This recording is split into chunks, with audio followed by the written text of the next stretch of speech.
All right, welcome to the Go Find Nervous Show. I am your host, Jake Bolig. On this show, we will uncover 3 experiences that made our guests nervous on their journey to success. And then we're going to find out one form of nervous they are currently confronting. Now, let me share a little bit about our guest today. Okay, this is a long list. An early pioneer of utilizing social media to grow her retail fashion business, which now spans more than a decade of both brick and mortar and online shopping. She's the owner of Lush Fashion Lounge based in Oklahoma City, which focuses on fashionable brands for women, and she can correct me if I'm wrong, at super competitive prices. And they literally have hundreds of thousands of followers on social media. A former college athlete, she's a super competitive retail superstar, in my opinion, that has certainly had to confront nervous many times and has overcame those obstacles. She's someone I look at as having the tenacity, perseverance, and discipline to dominate in a highly competitive world of fashion and being cool as a fan at the same time. So I'm happy to welcome my friend and guest today, Carrie Ellis, to the show. Carrie, thanks for being on the show. Thank you. That was quite the introduction. Thank you. You got it. Well, you deserve it. Let me start by asking you, why did you get into the retail fashion business? That's a tough business, and you've been doing it for 13, 14 years now. So tell me, how'd you get into that? Honestly, I didn't want in it is what's funny. I was bartending, and then I was actually shopping in the mall, and I got recruited to work at a store while I was shopping in there at one point. So I started working there. It was at Abercrombie actually, and I really enjoyed it. I worked in stockroom at one point. I was a sales associate. I did all kinds of things there. I really, really enjoyed it. But even still, I didn't see that as my future. It was just what I enjoyed at the time. And then I went ahead and went into fashion marketing, and that's what I got my degree in, minoring in business, because at the time it's what I was interested in. But to be honest, I just didn't think it's what I wanted to do past that, maybe. So I got my degree, I started job searching. I actually was looking into like sports jobs, like sports marketing. So trying to take the marketing, but go into like sports. I was ready to move.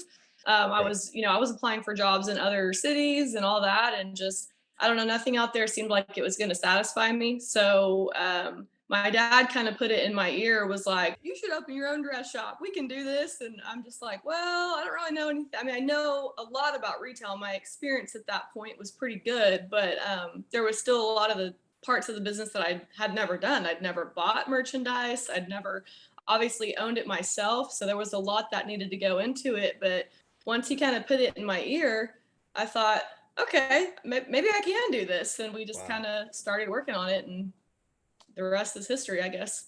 Wow, that's amazing, because it's just like piece by piece, and you just made a decision, and you're like, you know what, we're just going to keep getting better and better, keep learning the process and figure it out. Yeah. Okay, so the theme of the show is three things that made us nervous on our journey to success. Now, I would say you've proven success. Now, what is it, 13, 14 years now? We're in year 13 now. 13. Wow, that's a high turnover business. Those businesses do not last long. Yeah. So what is your first example that you thought of that really made you nervous, that you were like, wait a second, this is going to be a big problem, and then you had to overcome it? Well, honestly, the first would be just the startup in general and getting it open. I mean, I can remember tossing and turning every night. It'd be 3 a.m. and I'd be awake in bed just tossing and turning, running the budget in my head before we're open. At one point, even just lying awake, being like, okay, if I sell this many pairs of jeans every single day, I'll make it, and just not even being able to sleep, worrying about what's going to happen, worrying about if I'm going to fail, if I'm going to be able to pay the loan back.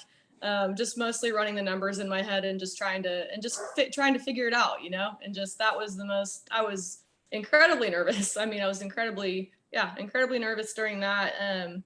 But once it got closer to time and got closer to opening, I had a lot of time to be nervous. Let me back up. I had a lot of time to be nervous because I started the LLC in September of 2008, but I didn't open until March of 2009.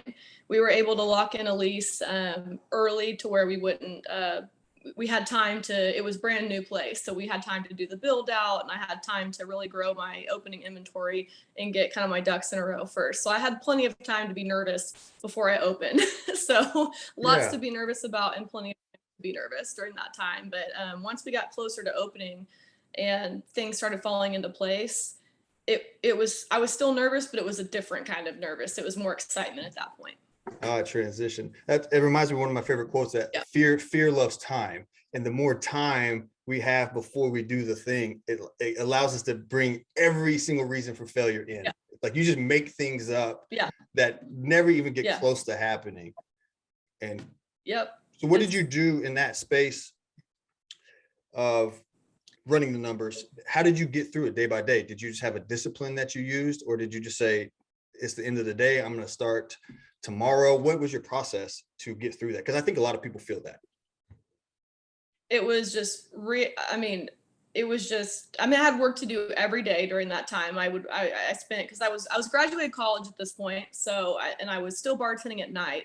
Yeah. So I guess that kind of kept my mind off it while I'd go to work at night. But during the day, I would still get up and do, before we had the space built out, I was just researching, reading books and just researching everything I could about owning a clothing store, and just research. I mean, you name it, I was researching everything, markets, where to buy things. I was researching competitors, just everything and anything, the software that I was going to use.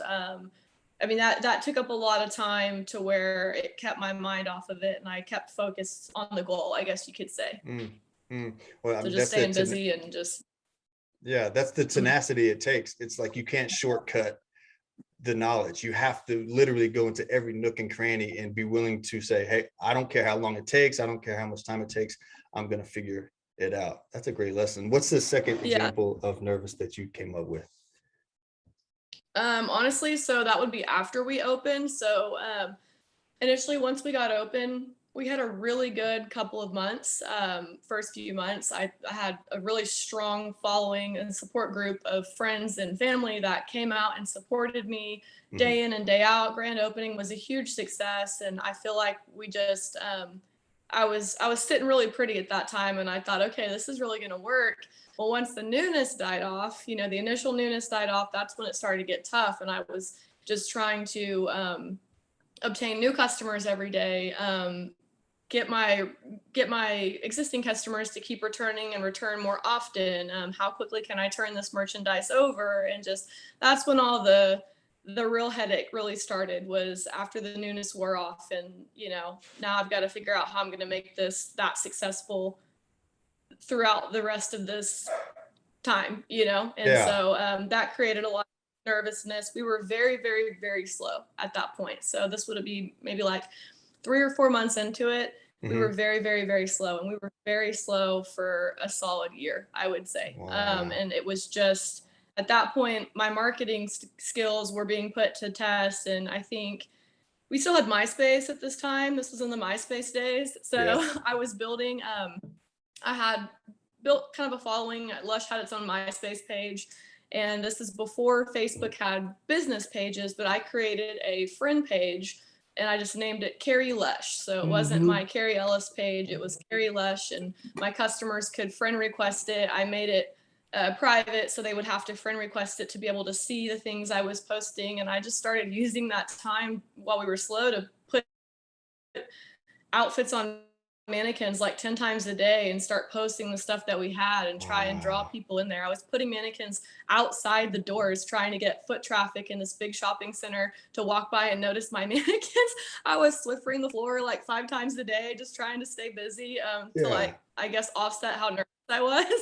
But I think that was probably the next nervousness, and just trying to figure out how I was going to make it work. And I actually almost quit at this point. This would have been about a year and a half into it, maybe right at the 2-year mark. I just didn't think that it was gonna go anywhere. It wasn't doing terribly, but it just wasn't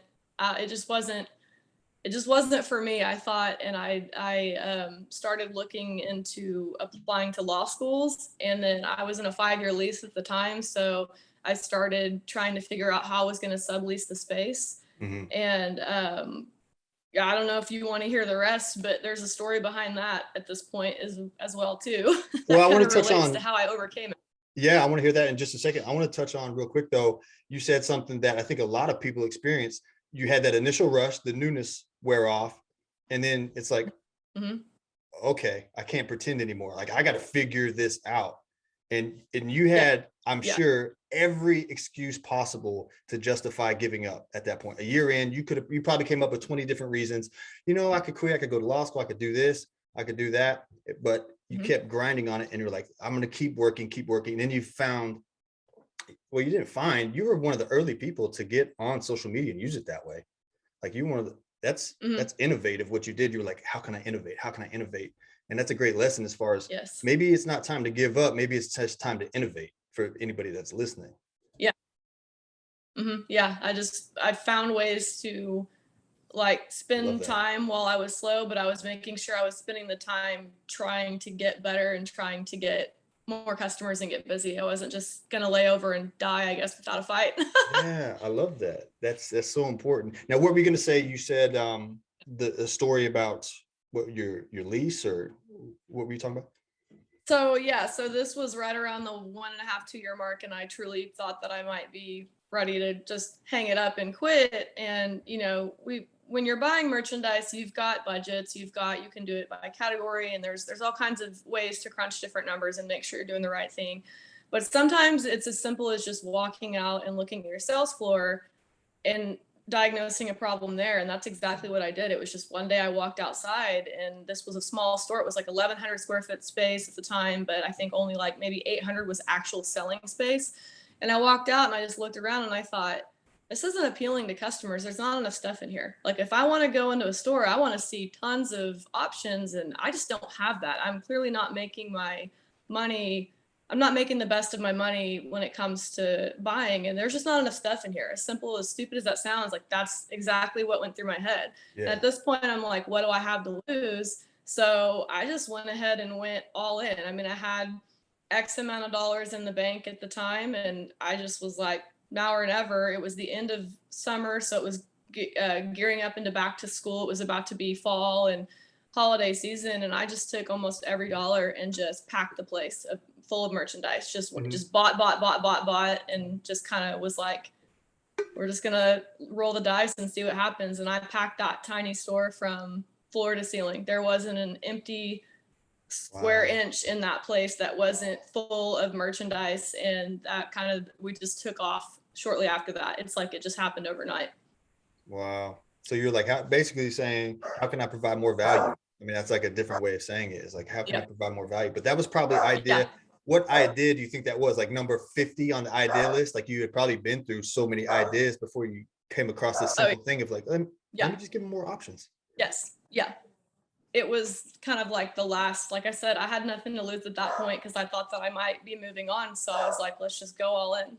Yeah. So that's what I did. Yeah, that's so cool. That's a great story. Now, did you have one other example of nervous that you wanted to share, or was that an add-on? That I think that was just kind of an add-on to the last one, but I would say the third one would be when we started growing. So then at this point, I went all in on the merchandise. It really took off for us at an insane rate. So at that point, the nervousness kicked in as to how am I gonna, now I've got the success that I wanted. Now what am I gonna do with it? How am I gonna Oh, take it further? How am I mhm, gonna continue the success and make sure that it doesn't die overnight? And mhm. that's kind of that created a lot of nervous stress for years to come after that. But I ended up the space next to me. We were in an 1,100 square foot space, and the space next to me was about 4,000 square feet, and it came available, and I was able to lock that down. And so we were essentially quadrupling ourselves at that point. Mm, So if you think about it, everything's going up. Expenses are going up, rent's going up. You've got to find a way to now fill a 4,000 square foot space with merchandise. And that made me very nervous. How am I going to, is this going to work? Am I going to overextend myself? And then all this hard work and all these profits in this tiny store are just going to diminish because I'm growing us and I'm growing us too fast. And it ended up working out that we ended up ended up getting a warehouse after that. And now we've, Yeah. we occupy a lot more square footage in that manner. And we have an online presence and a website.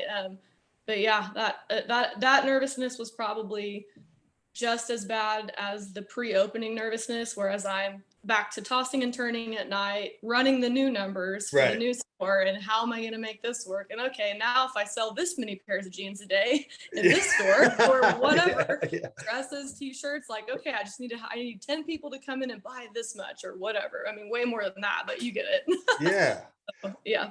Well, I love that as a lesson, because oftentimes people will limit themselves and be like, all right, how do I just maximize this little area? And sometimes for competitive people, they need to take that leap and expand. This the old Mhm. goldfish in the fishbowl story. Like, you're going to grow as big as the bowl that you offer.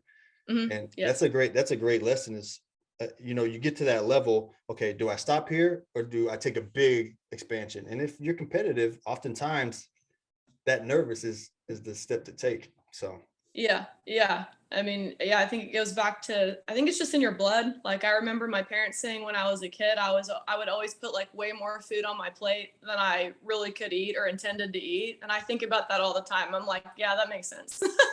I love that. Yeah, So yeah. you just put it on your plate, and you still do that to this day, metaphorically, right? Yeah. Like, but you handle it so well. I remember a story.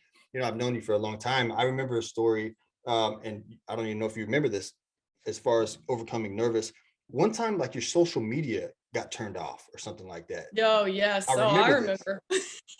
You know what I mean? It was a while too. It's like more than a couple days. It was That, oh yeah, it was weeks. I was stressed. Yes, I remember this. it was like early in expansion. You had, like, I don't know, 15, Mhm. 20,000 people. Like, you had a significant Yes, following. It had to be a significant part of your business marketing. And then yes. it just turned off. I thought about that. I was like, oh my gosh. So 2, 3 Yes, weeks. so then I started a new page.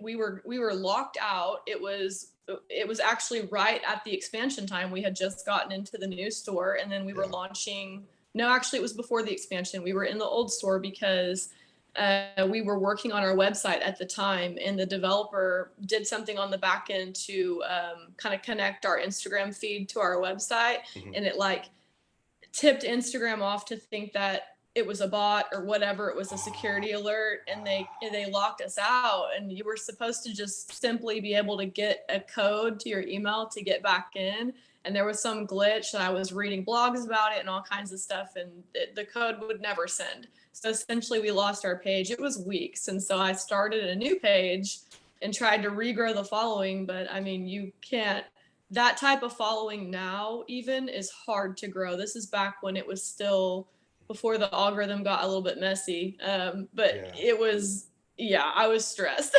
Yeah. I mean, I can only Nervous. imagine you had worked Yeah. so hard to build this, and then Yes, and and then that's it it. We shuts off. thrived. We thrived off social media. We really did back Yeah. then. I mean, it was we would. It's so hard to be seen now. We're constantly trying to crack the algorithm and stay up and coming, but it's back then you were still being really seen, and a lot Mhm. of it was organically being seen, and so we were just yeah, we thrived in that department. So yeah, I Yeah. really needed that page, but it came back.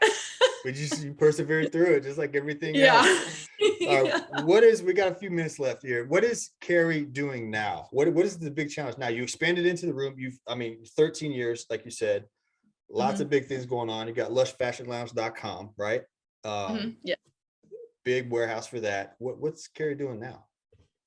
Just honestly still trying to stay on top. I mean, I'm still trying to stay on top. I'm still trying to stay on top of the trends. I'm getting older, so I'm trying to make sure that we're still on trend and in all areas. That goes for back to social media marketing too, and my Yeah. buying and the merchandise, and just trying to diversify, get into new product lines and things like that, and just keep just trying to keep on keeping on, I guess. Yeah. Well, I mean, that's a very hard thing to do once you're on top, especially in that game. I mean, trends move. Anybody in those trends, Yeah. they move, they shift so quickly. And so, and Yes. not only Yes. do you have to see what trends are, you have to forecast it, because you got to look into the future, because you have to buy. Yeah. So that's Yeah. a massive challenge. Mhm. Yes, yeah, but just that, and then of course navigating what's being thrown our way right now with the virus and all that. So it's challenging. Challenges. So for the Yeah. people listening, tell us about your store. What can they expect when they go to your store? How can they follow you? How can they get involved with what So you're doing? the best way to keep up with us is to follow our social media pages. So we are Lush Fashion Lounge on Facebook. We are Lush Fashion OKC on Instagram, Twitter. The best way to keep up with new arrivals and what's coming in with us is our social media pages. They can sign up for our email address on shop.lushfashionlounge.com. You can shop online there 24/7. And of course, if you're ever in Oklahoma, you can come visit our brick and mortar. We're in North Oklahoma City. But that's the best way to keep up with us really is on social media, and you'll always know what we're getting in. We get new arrivals every day at 5 o'clock Central Standard Time. So we're always putting out new stuff. We'll never have the problem of not having enough stuff ever again. I love that. Well, Carrie, you define what it means to go find nervous. You just keep doing it repeatedly over and over and over again. I'm so glad that you took some time out of your day to be on the show, and I appreciate you. Thank you so much. Thank you. All right. Hey, one last thing before you go, leave a comment. Which example did you most align with from today's show? I'm curious. I want to know. Also, if there's somebody that you want to find out what's made them nervous, leave their name in the comment. I'll try to get them on the show. Follow me on social media at Jake Bolig. Follow the show at Go Find Nervous. And if you don't mind, subscribe. It helps me out the whole algorithm thing. I appreciate it. I'll see you next time. Go Find Nervous.